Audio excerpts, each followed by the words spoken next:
Hello everyone. I hope आप सभी को आवाज़ आ रही होगी। तो आज हम लोग कुछ इंपॉर्टेंट पीवाईक्यूज करने वाले हैं। One of the most important chapter in JW. बहुत सारे क्वेश्चंस आ रहे हैं हर साल जेडब्ल्यू में, जो इसका नाम है लिक्विड सॉल्यूशन। मोल कंसेप्ट से मिलता हुआ चैप्टर है। तो ट्वेल्थ का पहला चैप्टर है जब हम लोग ट्वेल्थ में आते हैं। सॉलिड स्टेट होता था, फिर लिक्विड सॉल्यूशन। सॉलिड स्टेट तो हट चुका है हमारे सिलेबस से, तो लिक्विड सॉल्यूशन से स्टार्ट होता है। तो one of the important chapter है। इसमें उसी तरह के कंसंट्रेशन टर्म्स होंगे, है ना। आपको वेपर फेज, सॉल्यूट, सॉल्वेंट, इन सब के मोल फ्रैक्शंस से खेलना है इस पूरे चैप्टर में। ऑस्मोटिक प्रेशर लास्ट में आता है कुछ। तो चलिए, कुछ इंपॉर्टेंट पीवाईक्यू हैं जो मैक्सिमम उस तरह के कॉन्सेप्ट में पूछा जाता है। तो शुरू करते हैं। अच्छा, ये क्या है? हम्म, ये one of the important PYQ में से एक है। ये जेईई 2025 का ये एक पीवाईक्यू है। आई थिंक ये अच्छा पीवाईक्यू है, ध्यान देने वाला पीवाईक्यू। इसमें पूछा गया है order of their increasing boiling point. Increasing boiling point, एक मिनट, ये रिकॉर्डिंग ऑन है ना? हाँ। इंक्रीजिंग बॉइलिंग पॉइंट इसका मतलब क्या होता है? इंक्रीजिंग बॉइलिंग पॉइंट का जो फॉर्मूला होता है वो याद रख लो कि डेल्टा टीबी जो होता है, टीबी वो होता है इक्वल टू आई के बी। के बी एक इंडिपेंडेंट टर्म है जिसको एक कांस्टेंट बोला जाता है, boiling constant, into small m जो कि मोलैलिटी होता है। ये लिख देते हैं। मोलैरिटी और मोलैलिटी में कंफ्यूजन होता है बच्चों को, तो इसमें मोलैलिटी से डिनोट करते हैं। तो ये जो के है, ये जो एम है, ये मोलैलिटी होता है इस फॉर्मूला में। और ये के बी जो होता है ये कांस्टेंट होता है जो हर क्वेश्चन में दिया रहता है। और आई जो है वो फैक्टर होता है, एक वांट ऑफ फैक्टर नाम से बोला जाता है, वो होता है जो कि बताता है डिसोसिएशन के बारे में। एक तरह से जिस तरह से कंपाउंड डिसोसिएट होता है, उस चीज को ये आई एक तरह से डिनोट करता है। अब बोल रहा है इंक्रीजिंग बॉइलिंग पॉइंट। अगर हमें डेल्टा टीबी, ये डेल्टा लगा रहता है आगे, मतलब चेंज इन टेम्परेचर, जो कि होता है टीएफ माइनस टी नॉट। ये टीएफ माइनस टी नॉट, ठीक है। मतलब final temperature minus initial boiling point temperature, जिसको बोलते हैं डेल्टा टीबी। तो हमें डेल्टा टीबी इंक्रीज करना है। बोल रहा है इंक्रीजिंग बॉइलिंग पॉइंट।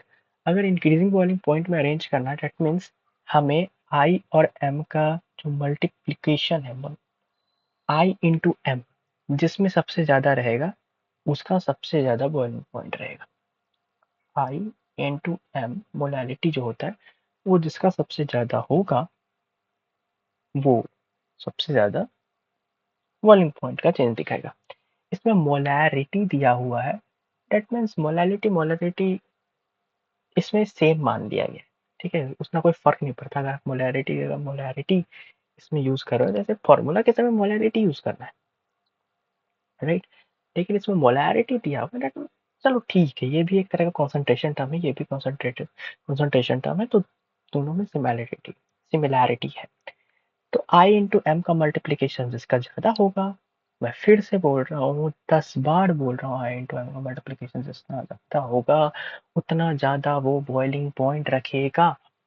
अब NaCl और यूरिया, यही दो कंपाउंड दिया हुआ है। पहले सबसे पहले बात तो यूरिया को सबसे नीचे फेंक दो, लीस्ट कर दो इसको, लीस्ट।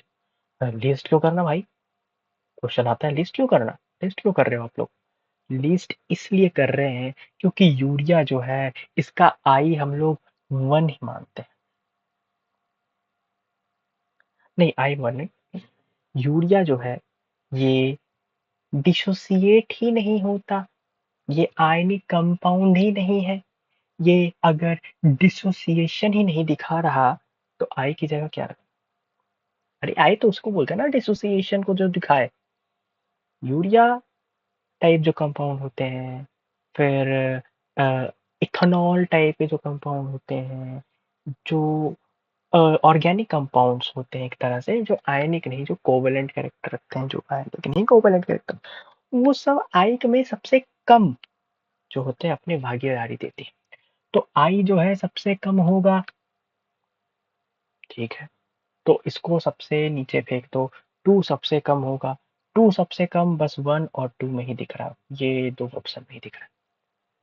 अब NaCl डिसोसिएट होगा, कितना डिसोसिएट होगा, दो आयंस में डिसोसिएट होगा, एक Na प्लस एक Cl माइनस। यूरिया डिसोसिएट हो ही नहीं सकता, तो आई कहाँ से आ गया, तो इसलिए यूरिया को हटा दी। Cl माइनस, ये Cl है, थोड़ा माउस थोड़ा एरर हो रहा है इसलिए थोड़ा NaCl माइनस, तो आयन में डिसोसिएट हुआ है, तो NaCl का आई तो सबसे ज्यादा होगा। चलो, मोलैलिटी किसका सबसे ज्यादा है, 10-2 सबसे ज्यादा, फिर 10-3 उससे कम, 10-4 सबसे कम, तो टू के बाद कौन आएगा, वन आएगा, वन के बाद कौन आएगा, थ्री आएगा, थ्री के बाद कौन आएगा, फोर आएगा। क्यों, क्योंकि 10⁻⁻2 m मतलब ज्यादा मोलैलिटी है, मोलैरिटी है तो मतलब ज्यादा कंसंट्रेशन टर्म है, तो I/m फोर का सबसे ज्यादा होगा, थ्रू का सबसे कम होगा, और फोर से थ्री, तो option number one will be the right answer. Two काट दो, ठीक है। ये इंपॉर्टेंट कॉन्सेप्ट है, ये फॉर्मूला है, ये ब्लू से जो लिखा हुआ ये फॉर्मूला है, एम को मोलैलिटी से डिनोट करते हैं, वो लिखा हुआ है, याद रखना। थोड़ा यहाँ पूरा खिचड़ी बन चुका है, आई होप आप समझ सकते हो ये question. The amount of ice that will separate out on cooling the solution containing 50 gram ethylene glycol in 200 gram of water at -9.30 degrees Celsius, that will separate out on cooling -9.30, delta T क्या हो जाएगा, वो हो जाएगा -9.3, बोले तो 9.3 के ही बराबर, ठीक है। अब I इज इक्वल KF, के एफ भी दे दिया है, मोलैलिटी कैसे निकलेगा, moles upon, moles upon weight of solvent, moles upon weight of solvent. Moles निकालने का तरीका, इथाइलिन ग्लोकल का मोल्स क्या होगा, 50, बोलते जाओ मेरे साथ चलते जाओ, मोल्स क्या होगा 50 ग्राम।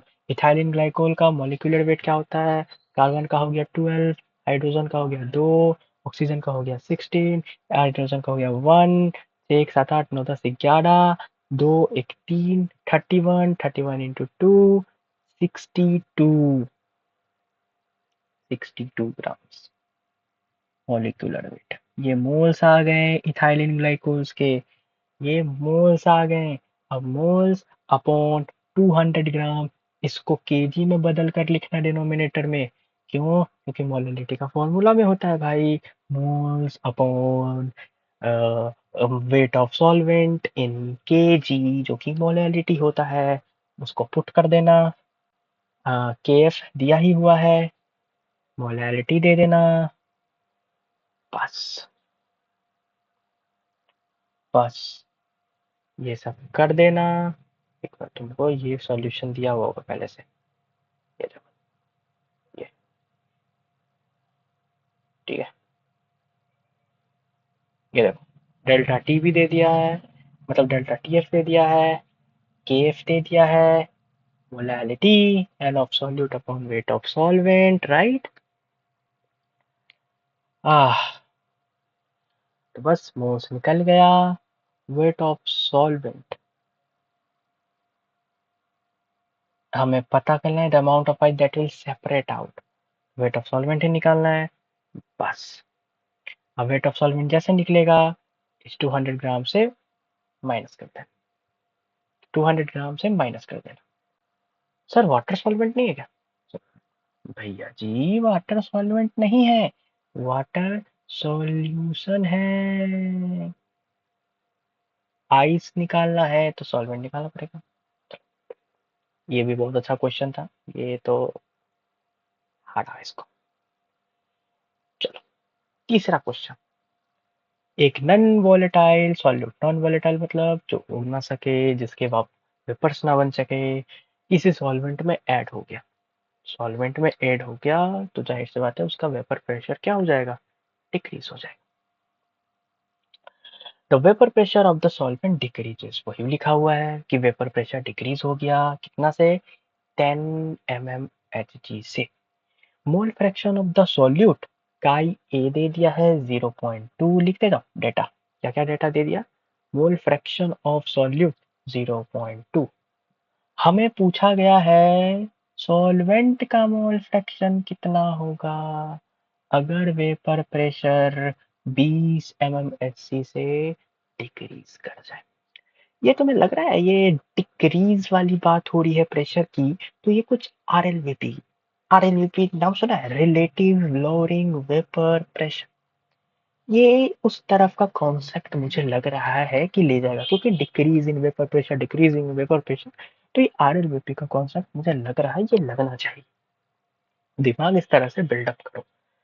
हाँ भैया सही तो बोल रहे हो आप, ये आरएलवीपी का कॉन्सेप्ट लग रहा है, कैसे लगेगा, तो चलो देख लेते हैं, जल्दी जल्दी देखना क्योंकि एग्जाम नजदीक है, आपको क्वेश्चन अप्रोच करने का तरीका पता होना चाहिए। ये देखो, बोले थे आरएलवीपी, ये देखो काई ऑफ सॉल्यूट, काई ऑफ सॉल्यूट क्या होता भैया, काई ऑफ सॉल्यूट क्या होता, अरे काई ऑफ सॉल्यूट मेरे बच्चे, काई मतलब moles of solute upon total moles, total moles, काई होता है जिसको मोल फ्रैक्शन बोलते हैं, moles of solute upon total moles. लिखते जाओ, समझ नहीं आएगा बाद में ये क्या लिखा हुआ है, तो मेरे साथ लिखते जाओ, हम जो बोल रहे हैं लिखते जाओ, मोल्स ऑफ सॉल्यूट है ये मोल्स ऑफ सॉल्यूट है और ये टोटल मोल्स है, टोटल मोल्स में moles of solute plus moles of solvent होता है। अब वही है पी नॉट, इनिशियल प्रेशर जो दिया हो गया है decrease by 10 mmHg minus P S upon P not is equal to chi, chi दे दिया था सॉल्यूट का 0.2, तो भैया काई दे दिया डायरेक्ट, तो इतना निकालने का जरूरत नहीं है, मोल्स है नहीं, कोई को क्वेश्चन में मोल्स दिया रहेगा तो हमें काई निकालना पड़ेगा इस तरह से, इसमें तो डायरेक्ट काई दे दिया तो आसान कर दिया काम, तो पी नॉट इससे निकल जाएगा क्योंकि vapour pressure decrease by 10 mm दिया हुआ है, that means P not by P S, ये 10 mm दे दिया है, राइट, तो 10 upon P not is equal to chi, P not की वैल्यू निकल जाएगी, ये है इनिशियल प्रेशर। अब नया कंडीशन में क्या हो बोला है कि बताओ अगर वेपर प्रेशर 20 mmHg से डिक्रीज होगा तो अब बताओ मोल फ्रैक्शन ऑफ सॉल्वेंट क्या होगा, तो 20 डिक्रीज हो गया, P not by P S 20 हो गया, पी नॉट की वैल्यू हम लोग पहले वाले क्वेश्चन से लगा लिए, निकाल लिए थे, तो उसको यहाँ पुट कर देना, is equal to X solute. अब नया सॉल्यूट का मोल फ्रैक्शन निकल जाएगा, अब नया सॉल्यूट का मोल फ्रैक्शन निकल गया, जैसे 20 upon 50 is equal to X solute, solute निकल गया तुमको 0.4। अब पूछा गया है मोल फ्रैक्शन ऑफ सॉल्वेंट, रंग बदलो यार, मजा नहीं आ रहा, मजा नहीं आ रहा यार, मजा नहीं आ रहा, थोड़ा मजा चाहिए ना। हाँ, अब मोल फ्रैक्शन ऑफ सॉल्वेंट निकालना है, मोल फ्रैक्शन ऑफ न्यू सॉल्यूट 0.4 हो गया, तो हमें एक और कंडीशन पता होना चाहिए कि chi A mole fraction of solute plus chi B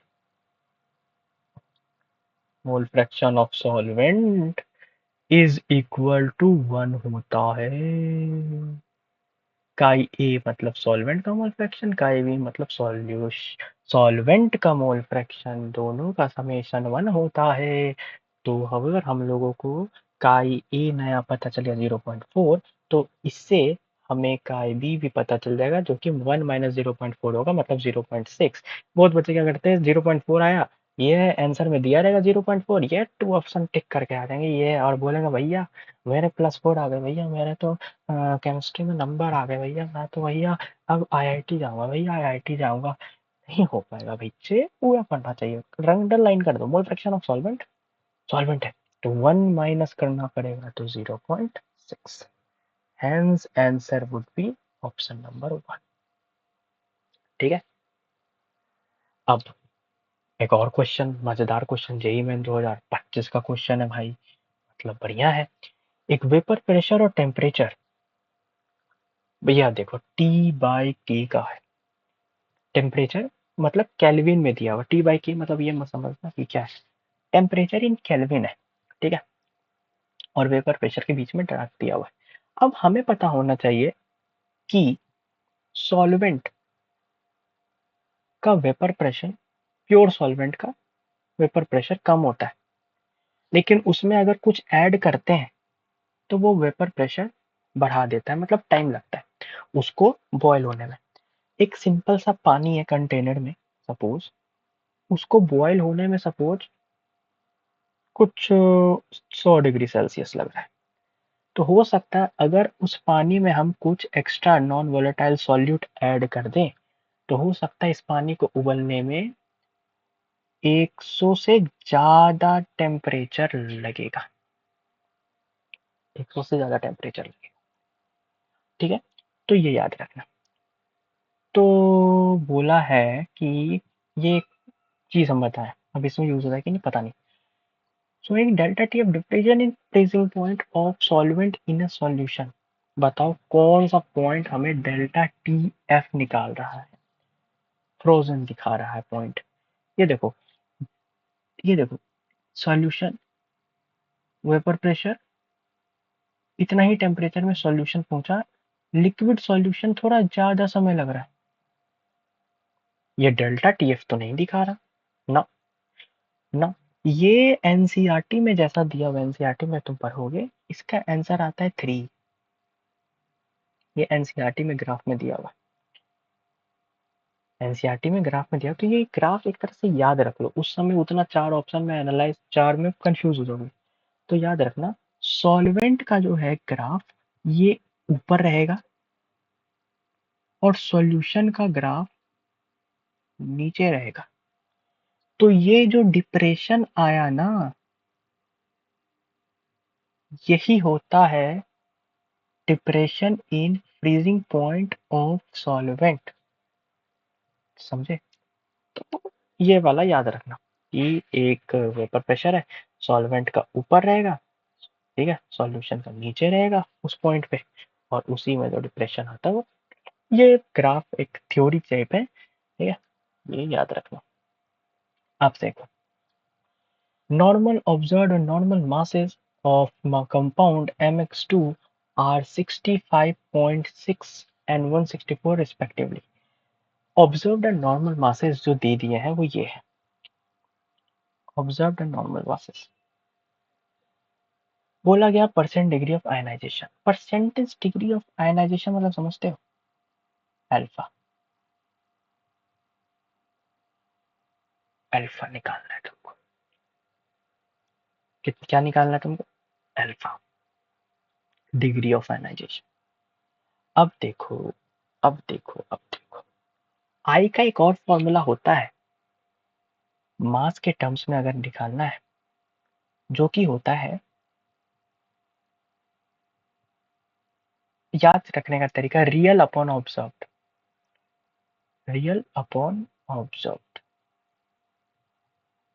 मतलब जो पहले असली में था उसको अगर ऑब्जर्व बाद में ऑब्जर्व किया गया उससे डिवाइड करेंगे तो हमें आई मिल जाता है, वेंट ऑफ फैक्टर मिल जाता है, ठीक है, तो उसी तरह किया। हाँ एक और याद रखना, डिग्री ऑफ एसोसिएशन में ये फॉर्मूला लगेगा 1 + n-1 into alpha, degree of dissociation में ये फॉर्मूला होता है, मतलब जब डिसोसिएट होता है, आयनाइज होता है कोई कंपाउंड, तो भैया ये फॉर्मूला याद रखना, पहला फॉर्मूला 1 + n-1 अल्फा, दूसरा फॉर्मूला आई निकालने का रियल मास अपॉन ऑब्जर्व्ड मास। भाई मतलब जो हम बोलते जा रहे हैं ना, मेरे वर्ड से जो निकल रहे हैं वो याद रखो, ठीक है। अब एन जो है वो 3 में डिवाइड करेगा इसको, 3 मॉलिक्यूल्स में, तो इससे अल्फा निकल जाएगा 2.5। अल्फा निकल गया सर। अब अल्फा, अल्फा नहीं, अल्फा तो यहाँ निकलेगा 1.5 अपॉन 2, ये आई निकला 2.5। अब 2.5 को इस इक्वेशन में पुट करेंगे तो अल्फा निकल जाएगा। अल्फा कितना निकलेगा 1.5 बाई 1.5 बाई 2, बोले तो 2 7 14, 1 2 5 10, बोले तो 75/100। अल्फा की वैल्यू आ गई 75/100। परसेंटेज में पूछा है तो हमें 75% बोल रहे हैं, क्योंकि अल्फा जो है वो 0.75 आया था, पॉइंट, है ना। तो परसेंटेज के लिए हमें इंटू 100 करना पड़ेगा, ठीक है। अब एन हम लोग कैसे चूज करते हैं, एन चूज करते हैं कि वो कंपाउंड कितने नंबर ऑफ आयंस में डिसोसिएट कर रहा है। MX2 है तो ये एक M में टूटेगा प्लस 2X में टूटेगा।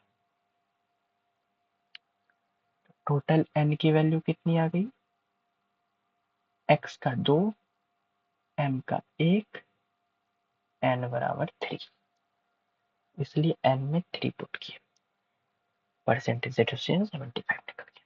इसमें दो बातें सीखने को मिला। एक, आई निकालने का तरीका ऑब्जर्व्ड मतलब रियल अपॉन ऑब्जर्व्ड होगा। दूसरा, एन निकालने का तरीका जितने मॉलिक्यूल से जितने आयंस में कोई कंपाउंड टूट सकता है मैक्सिमम, वो एन हो जाएगा। और डिग्री ऑफ एसोसिएशन या डिग्री ऑफ आयनाइजेशन का फॉर्मूला होता है 1 प्लस n-1 अल्फा, जिसमें अल्फा डिग्री ऑफ एसोसिएशन या आयनाइजेशन होता है, या मतलब डिसोसिएशन और आयनाइजेशन होता है, मतलब जितने टूट रहा है। अब ये आ गया, ice and water are placed close container बंद है। प्रेशर 1 atm, टेम्परेचर इतना। अगर प्रेशर को बढ़ा देंगे 2 टाइम्स, टेम्परेचर कांस्टेंट है, बताओ क्या होगा। प्रेशर बढ़ेगा, वॉल्यूम घटेगा, ठीक है। तो ये तो गलत हो गया कि volume of system increases, liquid phase disappears completely, ये कोई सेंस नहीं बनाता, ये भी गलत। अमाउंट ऑफ आइस डिक्रीज करेगा, भैया प्रेशर बढ़ रहा है, एन भी बढ़ेगा, कैसी बातें कर रहे हो यार, ये भी गलत। सॉलिड फेज डिसअपियर्स कंप्लीटली, ये कैसे होगा। आइस और वाटर एक एटीएम के प्रेशर में रखा हुआ है, ये 0 डिग्री सेल्सियस है। अब 0 डिग्री टेम्परेचर है तो जाहिर सी बात है, और उसी में प्रेशर डिक्रीज हो इंक्रीज किया जाएगा, तो वॉल्यूम डिक्रीज हो रहा है, वॉल्यूम डिक्रीज हो रहा है मतलब टेम्परेचर इंक्रीज हो रहा है, टेम्परेचर इंक्रीज हो रहा है, दैट मीन्स सॉलिड फेज पूरा डिसअपियर हो जाएगा। ये सही बात है क्योंकि लिक्विड बन जाएगा। चलो अब इस क्वेश्चन में आते हैं। What is the freezing point depression, delta TF पूछा है। अगर 50 gram contain 1 gram non volatile solute and decrease in freezing point is 0.4। Delta T F दे दिया गया है, के एफ मांगा गया है, हमें ग्राम ऑफ सॉल्यूट दे दिया गया है और पूछा गया है 50 gram of which contain 1 gram of non volatile solution. 1 solute का भी ग्राम दे दिया गया है। ठीक है, सॉल्यूट का ग्राम दे दिया है 1 ग्राम, सॉल्वेंट का दे दिया है 50 ग्राम। तो मोलैलिटी में सबसे पहली बात 1 ग्राम से मोल्स ऑफ सॉल्यूट निकालेंगे। मोल्स कैसे निकलेगा, 1/256। मोलर मास भी दे दिया है, बहुत बढ़िया, 1/256 निकाल दिया। फिर उसको डिवाइड करेंगे मोल्स को 50 ग्राम, जो कि वेट ऑफ सॉल्वेंट होता है। अब जाहिर सी बात है ये ग्राम में है तो इसको केजी में बदलना पड़ेगा, तो उसको 1000 से डिवाइड भी करना पड़ेगा, तो वो न्यूमरेटर में चला गया। तो डेल्टा टी एफ दे दिया 0.4 केल्विन, वो यहाँ पुट कर दिए। आई 1, ठीक है, के एफ और आई का कोई जिक्र यहाँ पर दिख नहीं रहा, तो 1 मानते हैं हम लोग। के एफ इंटू ये सब करेंगे तो 100, ये नीचे जाएगा, के एफ इज इक्वल टू 5.12, जो कि 1 ऑप्शन दिख रहा है। ये फॉर्मूला है, याद रखो, ये इसमें पॉइंट है, मेन पॉइंट। ये देखो 1.2 ग्राम ऑफ AX2, इसमें 2 + 1 3, 3 मॉलिक्यूल्स में भागेगा। Dissolve in 1 kg of water, solvent का भी मास दे दिया, ये सॉल्यूट का मास दे दिया, और मोल्स एक तरह से दे दिया क्योंकि मोलर मास भी दे दिया है। बॉइलिंग पॉइंट 100 है, वाइल 25.4 ग्राम ऑफ A/2, दूसरे कंपाउंड का भी मोल दे दिया क्योंकि मोलर मास दे दिया भी उसका, और उसका ग्राम भी दे दिया। सॉल्वेंट का वेट भी दे दिया है भैया, और बॉइलिंग पॉइंट भी दे दिया है दूसरे कंपाउंड। अब बताओ कि कौन सा कॉम्पोनेंट सही है, कि एक बार बोथ आर कंप्लीटली अनआयनाइज्ड, दोनों कंप्लीटली अनआयनाइज्ड है, अल्फा निकालना पड़ेगा। ठीक है, एक फुल्ली अयनाइज्ड है, फुल्ली अयनाइज्ड है, क्या है वो निकालते हैं। अब इतना बड़ा डेटा को पुट करो, मतलब डेल्टा टी एफ ये दे दिया बॉइलिंग पॉइंट, और बॉइलिंग पॉइंट नॉर्मल होता है पानी का 100, तो 100 माइनस 10.0156, तो ये इतना आता है, तो ये डेल्टा टी एफ हो गया। अब इसको आई के एफ, आई के एफ भी दे दिया है, इनटू मोलैलिटी, मोल्स, और ये भी दे दिया है, तो मोलैलिटी भी निकल गया। आई की वैल्यू आ गई भैया जी 3, आई की तो वैल्यू आ गई 3, तो इसलिए आई की वैल्यू यहाँ पर 3 लिख दो। अब दूसरे कंपाउंड का भी आई निकाल लो, ये करके आई निकल गया इसका, तो इसका आई कितना आता है 250 अपॉन 254, 250 अपॉन 254, ये कुछ जीरो के लगभग आएगा, 0 पॉइंट कुछ इसके लगभग आई आएगा। एक है 3, एक है 0 पॉइंट कुछ, तो एक 3 है, ये X2, इसके मॉलिक्यूल्स जो है वो भी 3 है, आई भी 3 निकल गया, मतलब जितने मॉलिक्यूल्स थे उतने में ये पूरा टूट चुका है, मतलब फुल्ली आयोनाइज्ड। तो इसका मतलब ये तो पता चला कि AX2 जो है ना फुल्ली आयोनाइज्ड हो चुका है, क्योंकि आई की वैल्यू 3 आ गई, इसका मॉलिक्यूल्स जो है नंबर ऑफ मॉलिक्यूल जिसमें ये टूट सकता है, एन की वैल्यू भी 3 है। एन की वैल्यू हम पिछले इस क्वेश्चन में बताए थे, एन कैसे क्या होता है, ठीक है, तो 3 है। अब दोनों भाई 3 है, ये तो मतलब फुल्ली आयोनाइज्ड है, तो X2 fully ionised, X2 fully ionised 4 और 2, यही दो ऑप्शन में अभी दिख रहा है, मतलब 3 और 1 तो भैया पहली फुर्सत में निकलो, क्या बोलने का 2 और 1 और 3 को पहली फुर्सत में निकलो, निकाल दिए सर। AX2 फुल्ली आयोनाइज्ड है, अब हमें निकालना AY2 अनआयोनाइज्ड है, या आयनाइज्ड है। हमने निकाला आई की वैल्यू 0 पॉइंट कुछ आ रही है, आई की वैल्यू 0.2, इसकी भी 3 आती तो आयनाइज्ड होती, लेकिन 0.1 है, मतलब पूरी तरह से आयनाइज नहीं हुआ है। That means AY2 is completely unionized. That means 4 option will be the correct, क्योंकि 0 पॉइंट कुछ आया, आई की वैल्यू 1 आता है ना, तो समझो ये टूटा है कंपाउंड में, इस फ्रैक्शन में आया है, that means it is not ionised. I अगर फ्रैक्शन में आ रहा है, that means the compound is not ionised, तो 4 ऑप्शन सही हो जाएगा। अब ये क्वेश्चन आओ, A2B इज 30% आयनाइज्ड, परसेंटेज जब भी दिखे ना समझो अल्फा दे दिया गया है।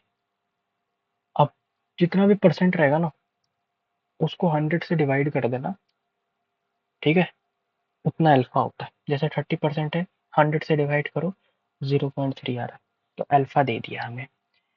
अब ये भी 30% ही आयनाइज हुआ है, मतलब अनआयनाइज्ड है, पूरी तरह से 100% आयनाइज नहीं है।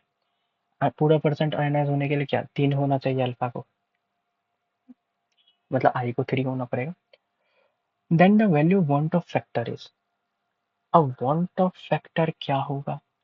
अब देखो आयोनाइजेशन का है, तो हमने बोला था आयोनाइजेशन का फॉर्मूला रट लो, 1 + n - 1 अल्फा। 1 + n - अल्फा कितनी बार बोलना पड़ेगा भैया, बहुत आते क्वेश्चन। आई की वैल्यू रट लो। अब n की जगह 3 पुट करना है, क्योंकि ये मैक्सिमम 2 + टी 1, 2 ए का 1 बी का, 3 मॉलिक्यूल्स या 3 आयंस में टूट सकता है, तो n की वैल्यू 3 आ गई। आई की वैल्यू हमें निकालना है, अल्फा की वैल्यू दे रखी है, करना क्या है भाई, पुट कर दो। 1.6 आ रहा है, इसमें 10⁻⁻1 में मांगा है, तो 16 × 10⁻⁻1 का फॉर्मूला 6 × 10⁻⁻1 हो जाएगा, तो आई की वैल्यू निकल गया 6 × 10। कितना लल्लू क्वेश्चन था ये। एक और क्वेश्चन चलो, NaCl को ऐड किया गया पानी मतलब आइस में, बर्फ में 0 डिग्री सेल्सियस में, क्यों, क्योंकि वो बोल रहा है कि 0 डिग्री सेल्सियस में अगर नमक को ऐड करेंगे तो वो मेल्टिंग ऑफ आइसक्रीम को रोकेगा। अब देखो NaCl added to the ice, किसी सॉल्यूट में हमने किसी सॉल्वेंट को ऐड, एक्स्ट्रा सॉल्यूट को ऐड किया गया है जो कि नॉन वोलेटाइल है, NaCl नहीं उड़ता। अगर तुम नमक पानी जो सॉल्ट पानी होता है, नमक का जो पानी होता है, उसको तुम बॉयल करोगे तो पानी उड़ जाता है, नमक बच जाता है। दैट मीन्स NaCl एक नॉन वोलेटाइल सॉल्यूट है। और मैंने पिछले ही एक स्लाइड में बताया था कि नॉन वोलेटाइल सॉल्यूट अगर ऐड हो रहा है तो उसका बॉइलिंग पॉइंट बढ़ जाता है। क्यों, क्योंकि वेपर प्रेशर क्या हो जाता है, डिक्रीज कर जाता है। जितना ज्यादा वेपर प्रेशर होगा उतना ज्यादा बॉइलिंग पॉइंट होता है, मतलब उतना कम बॉइलिंग पॉइंट होता है ना, क्योंकि जितना ज्यादा वेपर प्रेशर मतलब उतना कम बॉइलिंग पॉइंट। तो NaCl जब ऐड हुआ आइस में, तो एक सॉल्यूट और ऐड किए जिसके कारण से उसका जो वेपर प्रेशर है वो इंक्रीज हो जाएगा, वो इंक्रीज हो जाएगा। अब वेपर प्रेशर इंक्रीज हो जाएगा मतलब बॉइलिंग पॉइंट, मतलब मेल्टिंग पॉइंट भी इंक्रीज हो जाएगा, मेल्टिंग पॉइंट भी इंक्रीज हो जाएगा, इसलिए NaCl ऐड किया गया। नहीं समझे,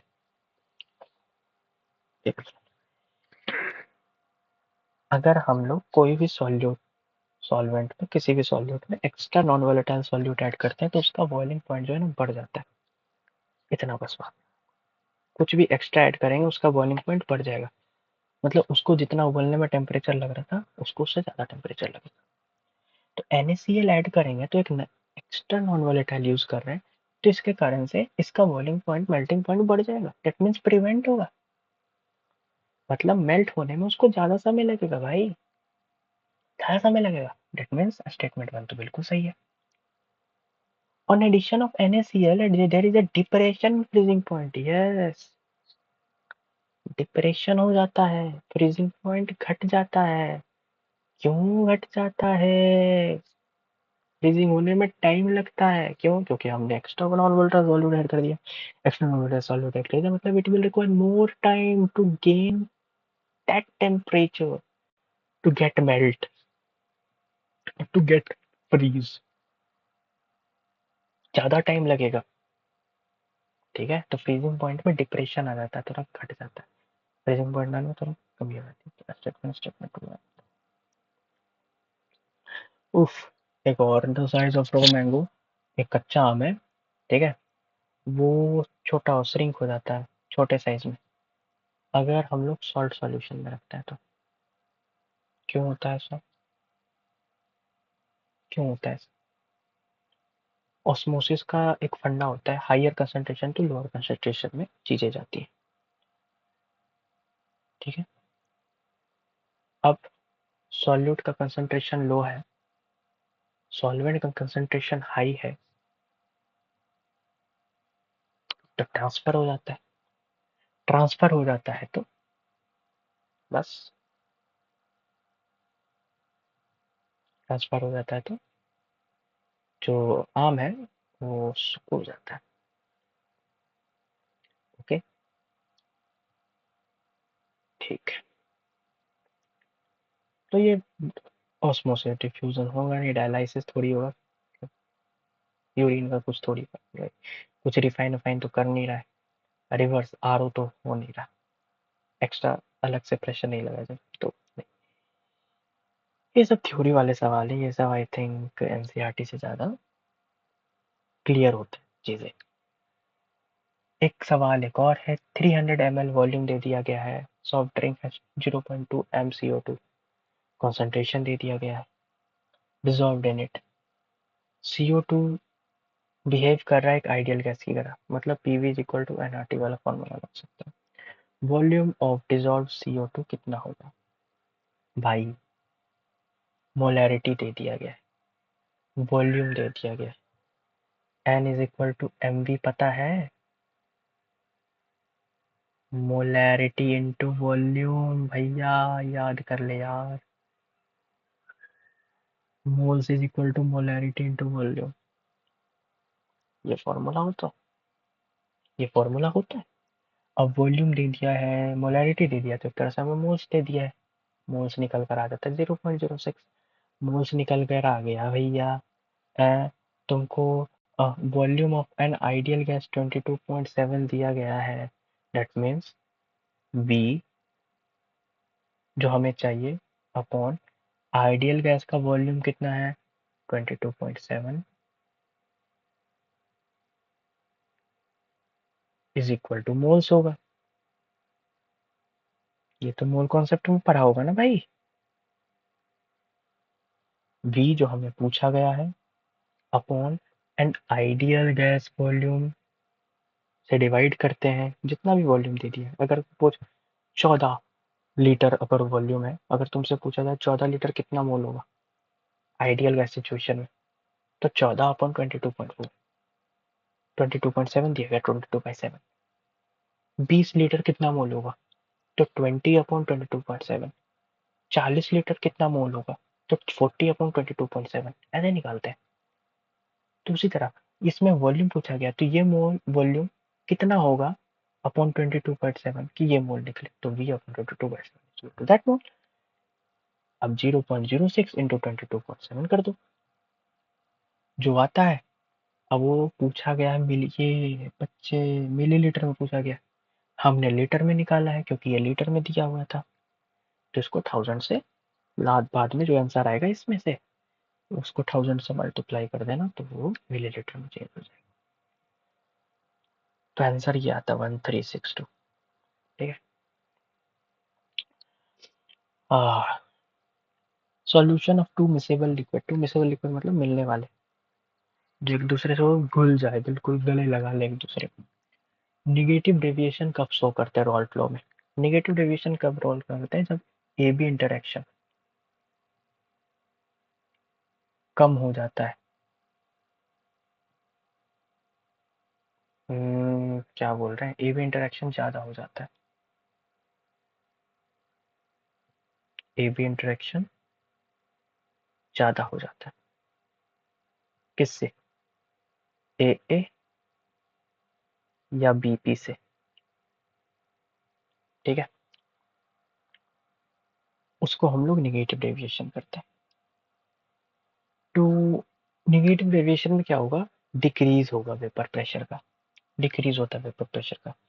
अब वेपर प्रेशर डिक्रीज हो रहा है तो बॉइलिंग पॉइंट इंक्रीज होगा, यही तो बोल रहे थे उस समय, सिखा रहे थे, वही आ गया। Top course 4 answer will be correct. Boiling point, vapour pressure decrease होता है, बॉइलिंग पॉइंट इंक्रीज होता है। आइडेंटिफाई एंड सोर्स पॉजिटिव, ये सब तो भैया रटने वाली चीज है। पॉजिटिव डेविएशन कौन निकल रहा है, पॉजिटिव डेविएशन वो करता है जिसमें ए बी इंटरेक्शन ज्यादा होता है, नहीं, कम होता है ए और बी से, कम होता है ए और बी से, ठीक है, ए और बी से। अब CH3, ये देखो एसीटोन दे दिया गया, एसीटोन दे दिया गया है, CH2 दे दिया गया है, भैया यही होगा, क्योंकि इसमें दोनों में अच्छी इंटरेक्शन होगी, तो इसका जो बॉन्डिंग होगा ना वो ए बी से ज्यादा। ये सी डब्ल्यू कार्बन ग्रुप एकदम समझ रहे हो, ऐसे ऐसे ऐसे वाला डबल बॉन्ड हो कीटोनिक ग्रुप लगा हुआ है। ये जो CH3 C डबल बॉन्ड होता है ना, ये वाला, ये अच्छा काम करता है। और CH2 ये भी आयनिक, समझ रहे हो, दोनों का बीच में ये O इधर जाएगा, ये पोलर बनेगा, अच्छा बॉन्डिंग बनेगा भाई, बढ़िया बॉन्डिंग बनेगा, पॉजिटिव डेविएशन। ये एक इम्पोर्टेंट कंसेप्ट हम बता सकते हैं ऑस्मोटिक प्रेशर का। ऑस्मोटिक प्रेशर का क्वेश्चन आता है जब भी, तो ऑस्मोटिक प्रेशर को पाई से डिनोट करते हैं, इसका फॉर्मूला होता है P is equal to ICRT, i van't Hoff factor, इतना निकालना सिखाया है पिछले वाली स्लाइड्स में। C कॉन्सेंट्रेशन टर्म्स होता है, R is the gas constant होता है, 0.083 हम लोग यूज करते हैं R, ठीक है, हाँ। और T जो होता है टेम्परेचर इन केल्विन होता है, हाँ। तो पाई दे दिया गया है 7.47 बार, सी निकालना है, पूछा तो गया है सी, आर गिवन है, टेम्परेचर 300 केल्विन, केल्विन में रखना, अगर सेल्सियस है तो उसको भी केल्विन में बदलो फिर रखो, इसमें गलती हो सकती है, टेम्परेचर भी टी 0.03 0.07, तो ओवरऑल करके ये सब कैलकुलेशन करना सीख जाओ। 0.03 कॉन्सेंट्रेशन का टर्म आता है, ठीक है, सी निकल कर आता है। अब 0.03 सही तो है ना, हाँ, 0.03 मोल पर लीटर, ग्राम पर लीटर, बस आ गया, और क्या है, 0.023 इंटू 180 ग्राम पर लीटर में मतलब कितने होंगे, 0.03 मोल है ना, मोल है ना, ये मोल निकला ना कंसंट्रेशन, मोल में निकला, तो इसको ग्राम पर लीटर में देखो, पूछा गया ग्राम पर लीटर, तो कंसंट्रेशन जो निकला है इनटू मोलर मोलेक्युलर वेट से मल्टीप्लाइड कर दो, तो कंसंट्रेशन इन ग्राम आ जाएगा, ठीक है, क्योंकि हम लोग मोल कॉन्सेप्ट में भी पढ़ते हैं कि वेट निकालने का तरीका होता है मोल्स, वेट निकालने का भी तरीका होता है moles into molecular weight, into molecular weight, तो उसी तरह ये ग्राम में कंसंट्रेशन लाना है, तो concentration in mole into its molecular weight कर दो, 0.03 अपॉन 80, ये 0 इस जगह 8 3 24, 4 5 54 आंसर आ जाएगा। ये याद रखना, इसका फॉर्मूला क्या होता है, ऑस्मोटिक प्रेशर का ये फॉर्मूला होता है, I इक्वल टू ICRT। ये याद रखने वाली बात है, और टेम्परेचर को केल्विन में रखना है। अंडरस्टूड? ये इसमें हम लोग सीखते हैं। अच्छा, अभी कितना क्वेश्चन है? दो और है। एक ये question, which of the following 0.06 molar, ये देखो मोलैरिटी दे दिया गया है, aqua solution lowest freezing point. अरे यार, लोएस्ट फ्रीजिंग पॉइंट, जो फ्रीजिंग पॉइंट होता है ना, याद रखना, TF, ये इनवर्सली प्रोपोर्शनल टू आई होता है, वांट ऑफ फैक्टर। एकदम रख लो यार, रख लो, एकदम रख लो कि TF जो होता है इनवर्सली प्रोपोर्शनल टू आई, मतलब जितना इसका ज्यादा वांट ऑफ फैक्टर, उतना उसका कम फ्रीजिंग पॉइंट। इतना ज्यादा वांट ऑफ फैक्टर। अब किसका ज्यादा फैक्टर, इसका n देखो, 3 + 2, 5 में टूट रहा है। इसका, ये बोले थे ना, जो भी ऑर्गेनिक कंपाउंड जैसा होता है वो 1 पे ही टूटता है, तो इसका कोई मतलब नहीं है, तो इसका आई सबसे कम ही होता है, तो 1। के आई 2 में टूटेगा, के प्लस प्लस आई माइनस। भैया क्या बात कर रहे हो, यस। K2SO4, 2 + 1 SO4 एक अलग आयन में टूटेगा, के अपने 2 आयन में टूटेगा, इसका n हो गया 3। अब देखो, जिसका जितना ज्यादा n, उसका उतना ज्यादा आई, डायरेक्टली प्रोपोर्शनल होता है। n इज इक्वल टू आई मैं नहीं बोल रहा हूँ, जितना जिसका ज्यादा n, n मैंने निकाल लिया, 5 1 2 3, उसका उतना ज्यादा आई। तो सबसे ज्यादा n किसका हुआ, Al2SO4 का। तो सबसे ज्यादा आई किसका हुआ, Al2SO4 का। तो सबसे कम TF किसका होगा, Al2SO4 का। लोएस्ट पूछा गया था, सबसे कम, सबसे कम Al2SO। क्या क्या मैंने बोला, delta TF inversely proportional 1/I, और I जो होता है वो directly proportional the number of ions compound is dissociated, जितने नंबर ऑफ आयन में कंपाउंड डिसोसिएट हुआ। अरे यार, बड़ा अच्छा चीज है यार, बड़ा अच्छी बात बताए भैया आप तो। हाँ, तो answer 1 will be the right answer, याद रखो, डेल्टा TF इनवर्सली प्रोपोर्शनल। ये आखिरी क्वेश्चन, तो ये मैं चाहूंगा कि तुम खुद से करो, ठीक है, ये खुद से करो ये दोनों, बता। हाँ, ये एक फॉर्मूला और याद रखना, एसोसिएशन का फॉर्मूला है, 1 + 1/n-1 इंटू अल्फा। ये अगर एसोसिएशन पूछेगा तो ये फॉर्मूला यूज करना, ठीक है।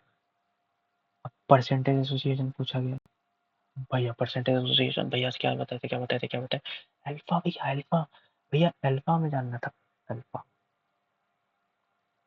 अल्फा निकल गया, और बस सिंपल है भाई, तो बहुत लल्लू क्वेश्चन पूछे गए।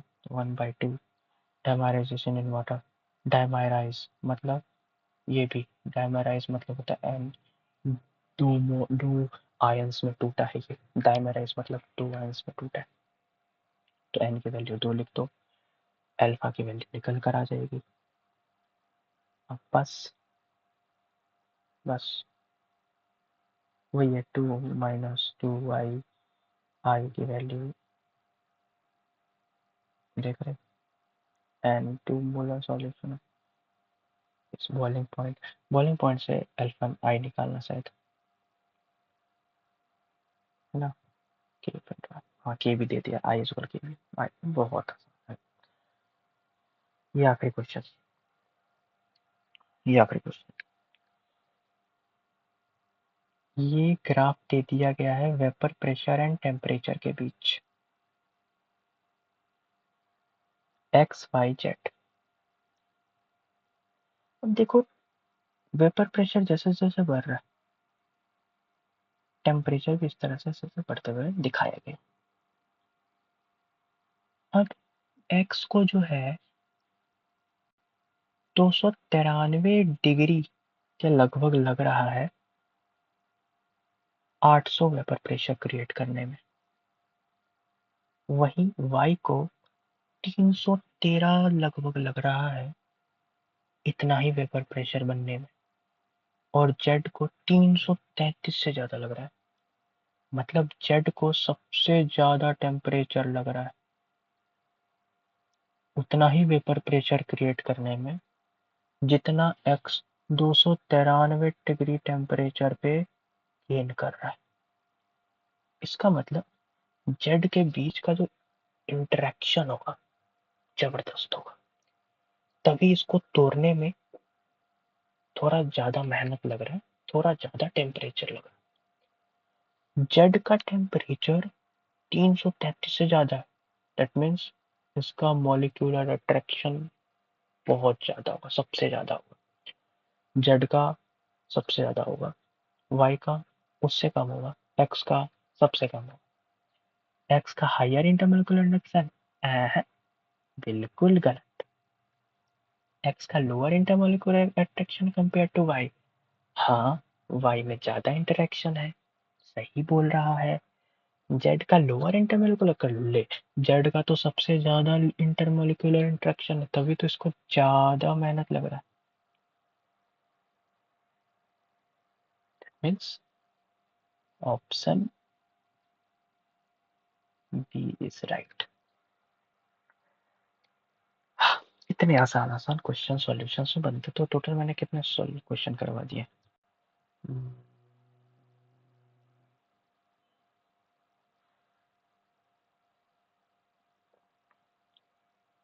1, 2, 3, 4, 5, 6, 7, 8, 9, 10, 11, 12, 13, 14, 15, 16, 17, 18, 18 क्वेश्चन करवाए। कर लो, छोड़ दोगे। All the best for the exam. I hope meet you soon. Bye bye. जय श्री कृष्ण, राधे राधे।